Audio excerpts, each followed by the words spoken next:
নমস্কার প্রিয় বন্ধুরা, আমার নাম শেখর আর আপনাদের সকলকে স্বাগতম আমার ইউটিউব চ্যানেলে। অনেক দিন পর আবার ভিডিও বানাচ্ছি।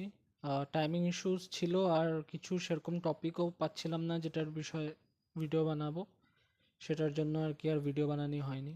তো এখন একটা বহুত রিসেন্ট, বহুত ইম্পর্ট্যান্ট এবং বহুতই সারপ্রাইজিং ইভেন্ট যেটা হয়েছে সেটার ব্যাপারে ভিডিও বানাবো আর কি। আপনারা সকলে জানেন 4 তারিখ ইলেকশনের রেজাল্ট দিয়েছে।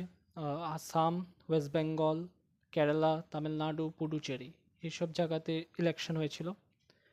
তো আজকের ভিডিওতে আমি শুধু ওয়েস্ট বেঙ্গলের কথা বলবো। বাকি বাকি যেগুলো আছে, বাকি স্টেটসের, সেগুলো একটা সেপারেট ভিডিওতে বলবো। সো ওয়েস্ট বেঙ্গলে যেটা হয়েছে, যে একটা পরিবর্তন যেটা আমরা চেয়েছিলাম, ওয়েস্ট বেঙ্গলের সকল মানুষ চেয়েছিল, সেটাই হয়েছে।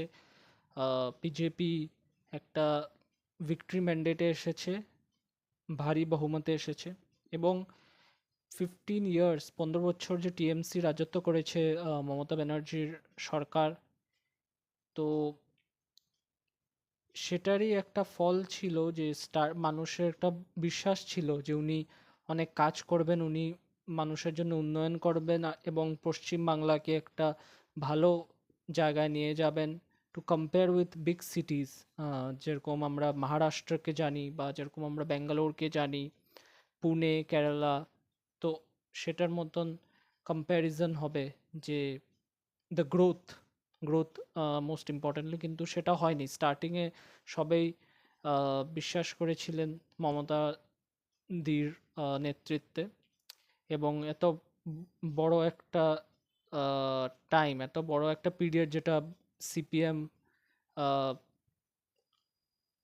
পশ্চিমবঙ্গ পশ্চিম বাংলাকে চালিয়েছিল, আপনারা সকলেই জানেন। জ্যোতি বসুর 30 ইয়ার্সের মতন ওনার রাজত্ব ছিল, তারপরে বুদ্ধদেব ভট্টাচার্য, তারপরে 2011-তে মমতা ব্যানার্জি আসেন টিএমসি জিতে, এবং উনি মুখ্যমন্ত্রী হন এবং 15 বছর, 2011 থেকে 2026 অব্দি উনি ওয়েস্ট বেঙ্গলের চিফ মিনিস্টার থাকেন। তো তারপরে অবভিয়াসলি যে দুর্নীতি, যে আনএমপ্লয়মেন্ট, ইউথরা এখান থেকে চলে যাচ্ছে চাকরির জন্য, চাকরি নেই, ইনফ্রাস্ট্রাকচার নেই, হেলথ মেডিকেলের মধ্যে বিভিন্ন ধরনের সমস্যা, আহ, এবং মানে বহুতই খারাপ অবস্থা আমরা সকলেই জানি ওয়েস্ট বেঙ্গলের হয়ে আছে। এবং বিভিন্ন ধরনের কারাপশনের হচ্ছে, গুন্ডাগর্দি হচ্ছে। তো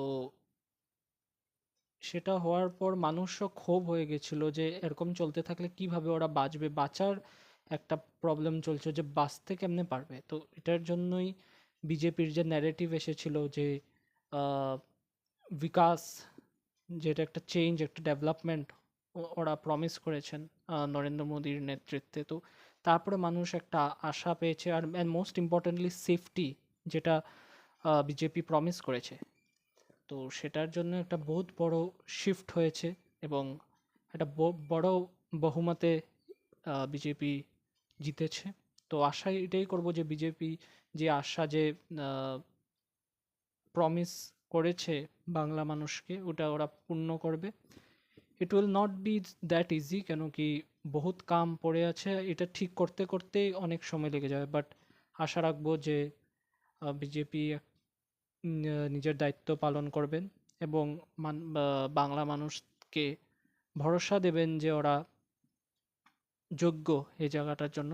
কেননা আমরা সকলে জানি যে BJP was not in the scene অনেক বছর ধরে। আপনারা যদি দেখেন তো সিপিএম, ফার্স্টে তো কংগ্রেস, তারপর সিপিএম, এখন তৃণমূল কংগ্রেস, আর এখন বিজেপি। কিছু বছর ধরে বিজেপি একটা রাইজ হয়েছে, বিজেপি ইন বেঙ্গল। সো আমরা সকলে এই আশা রাখবো যে বিজেপি কাম করবেন, যেগুলো প্রমিস তারা করেছেন সেটা ওরা ফুলফিল করবেন, এবং নট লাইক আদার পার্টিস, আগের যেগুলো যে হয়েছে সেটাকে অ্যাসাইড রেখে মানুষের কষ্ট, মানুষের যে রাগ, সেটা ওরা বুঝবেন এবং ওরা কাজ করবেন, এটাই সকলে চায়। এটার জন্য এত বড়